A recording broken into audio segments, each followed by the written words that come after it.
នហើយបានជួបគ្នារកពេលយប់ថ្ងៃស្រមៃភក្ត្រាសូមប្រនៃខ្ញុំប្រកុំប្រាប់សូមស្នេហាក្រែងចិនសាបាយកទេសភាពត្រកាកណ្ដាលសួគ៌ធ្វើជាសាងសីរៀនស្មោះនឹងស្រីអត់បីតែខ្លាដូចជាបំណងដែលអូនបង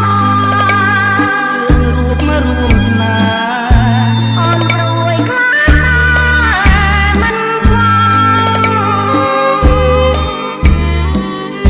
រឿងអ្វីហេតុអ្វីឲ្យស្រី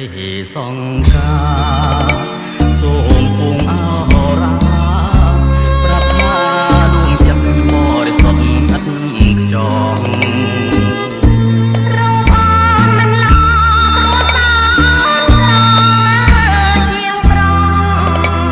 គិតអ្វីថាណាំងភាពខ្ពស់ស្រីចាសគ្រប់រូបណាស្នេហាមួងមុតបរិសុទ្ធនៃបងមិនបង